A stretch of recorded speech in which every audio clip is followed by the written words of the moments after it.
Think you know Hercules? Stay with me, because the truth behind Heracles is darker, deeper, and far more epic than you've ever heard. Welcome, legends and myth seekers, to Myth or Real, the channel where ancient tales come alive with every word. If you're drawn to stories of gods, monsters, warriors, and things beyond imagination, you've just found your home. Today, we dive into the story of one of the most legendary heroes in Greek mythology, a man of unmatched strength, a demigod born of betrayal, wrath, and prophecy. This is the life and legacy of Heracles, or as the Romans would later call him, Hercules. Before he became the hero of the 12 labors, before his name echoed across generations, Heracles was just a pawn in a war of gods. His mother, Alcmene, was mortal. His father? None other than Zeus, king of the gods. Disguised as Alcmene's husband, Zeus deceived her. That night, Heracles was conceived, half mortal, half divine, a symbol of power, but also of the chaos Zeus left in his wake. Hera, Zeus's wife, consumed by jealousy, sought revenge. Not on Zeus. No, that would be too easy. Heracles, the innocent child, became her target. Even at birth, Heracles was no ordinary baby. At just a few months old, Hera sent 2 serpents to kill him in his crib. But instead of crying, Heracles grabbed each snake and crushed them with his bare hands, a sign of the greatness and suffering to come. Heracles grew into a towering figure, trained in all arts, wrestling, archery, chariot driving, music, philosophy. But even in youth, his strength was dangerous. He accidentally killed his music teacher in a moment of rage. This was the curse Hera placed on him. Strength, yes, but also uncontrollable fury. He married Megara, a princess of Thebes, and had children. For a time, peace seemed possible. But Hera wasn't done. She sent madness upon him. In a blind frenzy, Heracles slaughtered his own children. Some myths say he even killed Megara.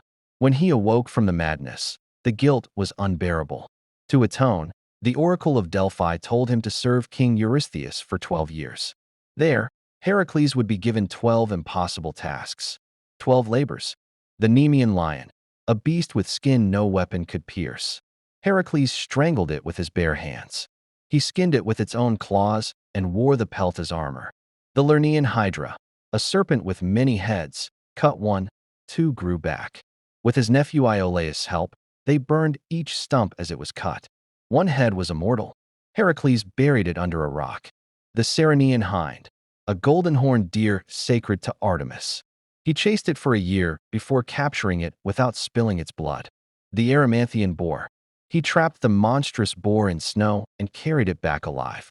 The Augean stables, filthy for decades, home to thousands of cattle. Heracles rerouted 2 rivers to clean them in a single day. The Stymphalian birds, man-eating creatures with bronze beaks. Using a rattle forged by Hephaestus, he startled them into flight and shot them down. The Cretan bull, a gift gone wild from Poseidon. Heracles wrestled it and brought it back. The mares of Diomedes, flesh-eating horses. He fed them their master, King Diomedes, and their rage subsided. The girdle of Hippolyta, the Amazon queen, willingly offered it to Heracles. But Hera spread lies among the Amazons, causing battle. Hippolyta was slain. The cattle of Geryon, a 3-bodied giant, guarded them. Heracles crossed the desert, creating the Strait of Gibraltar, and killed Geryon with arrows. The apples of the Hesperides, guarded by a dragon and nymphs. He tricked Atlas into retrieving them, then cleverly took the sky back when Atlas tried to escape his burden. Cerberus, the final labor. He descended into the underworld and returned, with Hades' 3-headed guard dog alive. But Heracles' life didn't end with the labors. He joined the Argonauts. He battled giants. He freed Prometheus from his chains. Yet fate had one more cruel twist. Heracles married Deianira. One day, she was attacked by a centaur named Nessus. Heracles shot him with a poisoned arrow. Dying, Nessus lied to Deianira, telling her his blood was a love charm. Later, fearing Heracles was unfaithful, she gave him a tunic soaked in the centaur's blood. It wasn't a love charm. It was poison. The pain was unbearable. Heracles built his own funeral pyre atop Mount Ida. No one dared light it, except one man, Philoctetes. In gratitude, Heracles gifted him his bow, used later in the Trojan War. As the flames consumed him, Zeus took pity. Heracles was raised to Olympus, granted immortality. There, he reconciled with Hera. She gave him her daughter, Hebe, as wife. From hated bastard to honored god. His story complete. But did you know? Heracles once wrestled Thanatos, the god of death, to save a friend. And won. His twin brother, Iphicles, born from Alcmene and her mortal husband, lived a quiet, unremarkable life. In some myths, Heracles joined Omphale, a Lydian queen, and served as her slave, dressed in women's clothes, performing tasks to humble his pride. Some versions say he fathered over 70 children, spreading a bloodline across the Greek world. Heracles was more than a hero. He was tragedy, wrath, redemption, and transcendence. A man shaped by gods, haunted by fate, yet never broken. If you enjoyed this journey through myth, give this video a like. It helps more than you can imagine and costs absolutely nothing. Subscribe to Myth or Real for more epic stories like this. And hey, drop a comment below.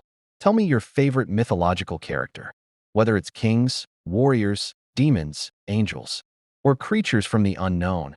I want to hear it. Until next time, stay curious, stay legendary, and remember, some myths might just be real.